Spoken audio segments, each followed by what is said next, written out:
Hi, my name is Cathy Skipper and I'm a menopause midwife. Welcome to my channel, The Alchemy of Menopause. In this video, I want to talk about, again, a more holistic view of menopause. And first of all, I want to make the point that I'm not poo-pooing the sometimes overwhelming changes physically that women experience as they go through perimenopause at all.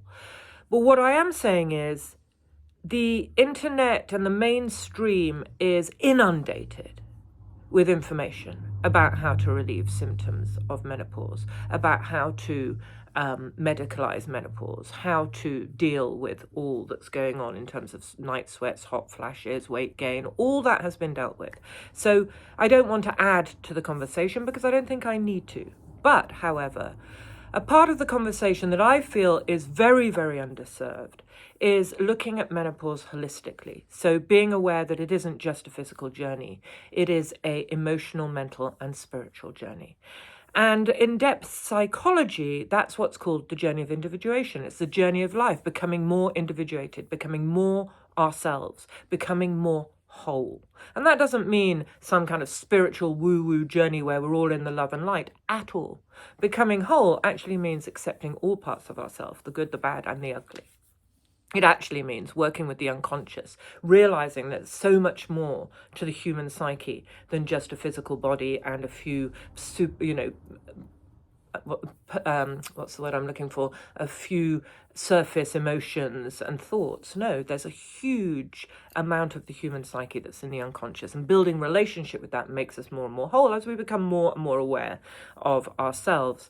And as we become more and more aware of ourselves and become more and more intimate with who we really are, not who we are as we fit into society, not who we are in our relationships, not who we are with our different personas, who we really are. And that's the journey of menopause. The more we become aware and intimate with who we really are, the more we trust ourselves, the more we become anchored and embodied, the more our voice is our real voice. And that, for me, is the key to an effective menopausal journey, that we go through an initiation that can take 2 to 10 years, and we come out the other end knowing who we are, knowing that our voice is our real voice, knowing that our soul's purpose is clear. That's an effective menopause for me.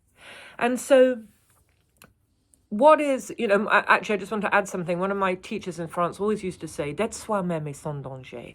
And I say this to my students, to be oneself, to fully know and be oneself, all of oneself, as I said, the good, the bad, and the ugly, is the safest place we can be. We are not safe if we're trying to fit in to a value system that doesn't really mirror our own. And that's the problem I think that many, many women have had over generations. We are on the shoulders of women who've had this problem because we are on the shoulders of women who've had to fit into a patriarchal value system, who've had to hide their deepest, most profound aspects of the feminine for fear. The witch hunt trials in Europe, which is where I am at the moment, I'm visiting my father, were horrendous. Thousands and thousands of women died. And this message of what it is to be a woman has been dictated by a patriarchal value system. So in a way, women are like round pegs trying to fit into square holes. And that makes it very difficult to know who we are. We have to, and this is where menopause is so important. I believe if we listen too much to the mainstream, even about menopause, even women talking about menopause, if we only listen to menopause as this thing to get rid of, to stop the symptoms of, as a disease, then we're again listening to a value system that it isn't about finding out who we really are. What is the deep feminine that wants to come through, especially in this time in the world where we are faced with political, social, and ecological disaster. There is a role for women. And so, in a way, I would say that when the women I'm working with, as we go through the journey of perimenopause, what the aim is that they get stronger and stronger and trust themselves more and more by getting to know who they are more and more, so that ultimately, when they finish their perimenopausal journey and they are reborn into a wise woman, they can face whatever it is in their life and in the world, be it the relationships they were in before, the workplace scenario they were in before, the relationship with themselves they were in before, the relationship with the masculine, the relationship with the society. They can face it not from a place of, how do I fit in? I must try and fit in, which is what many, many women try to do, even if it's unconscious. They can face it from a place that is solid.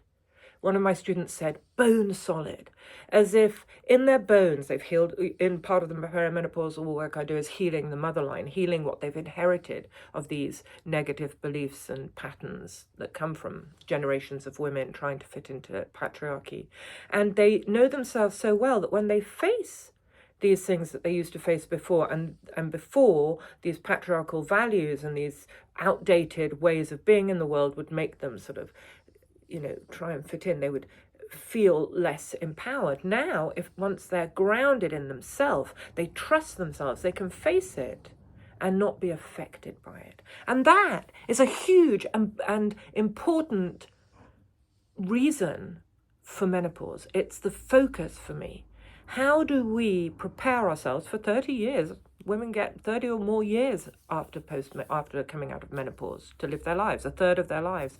How do we prepare to not only be the best version of ourselves, to know ourselves fully, to be safe in ourselves, to be embodied, to be able to live our soul's purpose and not society's purpose, but more than that, in today's world, there is an urgent need.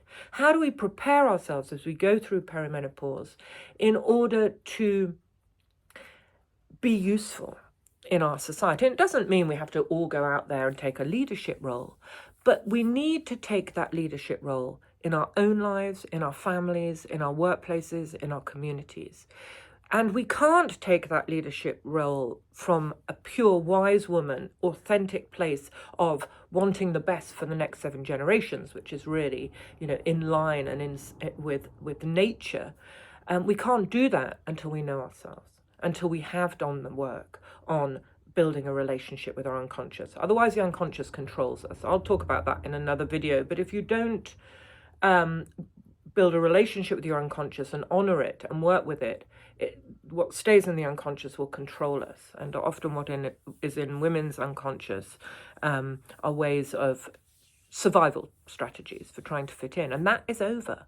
We need to bring the primordial, deep feminine, which is in all of us, into the world. It's in men as well, but men can't do it if women don't lead the way in this particular story.